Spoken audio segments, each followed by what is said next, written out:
حضرت ابو بکر صدیق رضی اللہ تعالیٰ عنہ حضور نبی کریم صلی اللہ علیہ وسلم کی خدمت اقدس میں تشریف فرما ہے کہ ایک شخص آتا ہے جو حضرت سیدنا ابو بکر صدیق رضی اللہ تعالیٰ عنہ کو جو ہے برا بھلا کہنا شروع کر دیتا ہے. حضرت سیدنا ابو بکر صدیق رضی اللہ تعالیٰ خاموشی سے اسے سن رہے ہیں. رسول اللہ صلی اللہ علیہ وسلم سننے کے بعد دیکھنے کے بعد مسکرا رہے ہیں. بالآخر حضرت سیدنا ابو بکر صدیق رضی اللہ تعالیٰ اس شخص کے مسلسل بولنے پر بولنا شروع کرتے ہیں تو رسول اللہ صلی اللہ علیہ وسلم ایک تو ناراضگی کا اظہار فرماتے ہیں اور دوسرا یہ کہ اس مجلس سے اٹھ کر چلے جاتے ہیں. حضرت سیدنا ابو بکر صدیق رضی اللہ تعالیٰ دیکھتے ہیں کہ یہ کیا بات ہوئی کہ جب کوئی شخص مجھے برا بھلا کہہ رہا تھا تو رسول اللہ صلی اللہ علیہ وسلم تشریف فرما رہے تھے اور مسکرا رہے تھے. اب جب کہ میں نے اس کے بولنے پر اس کو جواب دیا تو آپ صلی اللہ علیہ وسلم نے ناراضگی کا اظہار فرمایا. تو حضرت سیدنا ابو بکر صدیق رضی اللہ تعالیٰ رسول اللہ صلی اللہ علیہ وسلم کے پیچھے جاتے ہیں اور کہتے ہیں یا رسول اللہ صلی اللہ علیہ وسلم کمال ہے کہ جب کوئی شخص مجھے برا بھلا کہہ رہا تھا تو تب آپ مسکرا رہے تھے, خاموش ہے. اب جب میں نے بولا تو آپ اٹھ کر چلے گئے, یہ کیا ماجرا ہے؟ تو نبی کریم صلی اللہ علیہ وسلم نے ارشاد فرمایا کہ اے ابو بکر سنو, جب کوئی شخص تمہیں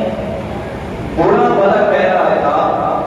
اور تم اخلاق عظیمہ پر فائز تھے کہ اس شخص کی باتیں سن رہے تھے, اسے جواب میں کچھ نہیں بول رہے تھے, تو اس وقت اللہ تبارک و تعالیٰ نے ایک فرشتہ مقرر کر دیا تھا کہ جو تمہارے بدلے میں اس شخص کو جو ہے جواب دے رہا تھا. اور جب تم نے بولنا شروع کیا تو وہ فرشتہ چلا گیا اور اس جگہ پر جو ہے شیطان آ گیا. اے ابو بکر سنو, جہاں شیطان ہوتا ہے تو وہاں نبی نہیں ہوتا. اس نے فرمایا کہ جب تم خاموش تھے تو تمہاری طرف سے وہ اللہ تبارک و تعالیٰ کی طرف سے فرشتہ جو بھیجا گیا تھا وہ جواب دے رہا تھا, اور جب تم نے بولنا شروع کر دیا تو وہ فرشتہ چلا گیا اور وہ شیطان آ گیا. اور پھر فرمایا کہ اے ابو بکر سنو, یہ بات نہیں یاد. فرمایا کہ جب کوئی شخص مانگنا شروع کر دے, اپنے آپ کو فقیر بنا لے, تو پھر اللہ تبارک و تعالیٰ جو ہے ایسے شخص کو فقیر بناتا ہے. یعنی اس کے اندر یہ علت پیدا ہو جاتی ہے کہ وہ ہر کسی کے آگے جو ہے ہاتھ پھیلاتا رہتا ہے. اور دوسرا فرمایا کہ جب انسان راہ خدا میں صدق کے دل کے ساتھ خرچ کرتا ہے تو فرمایا کہ اس کے خرچ کرنے سے اس کا مال کبھی بھی کم نہیں ہوتا. اور تیسری بات فرمایا کہ جب کسی مظلوم پر ظلم ہوتا ہے اور پھر وہ مظلوم اس ظلم پر صبر کرتا ہے تو فرمایا کہ اللہ تبارک و تعالیٰ ایسے شخص کی جو ہے عزت بڑھا دیتا ہے کہ اس نے اخلاق کو مد نظر رکھتے ہوئے, اس کا اخلاق یہ تھا کہ اس کے بعد اس پر ظلم ہو رہا ہے, لیکن ظلم ہونے کے باوجود اس نے صبر کیا,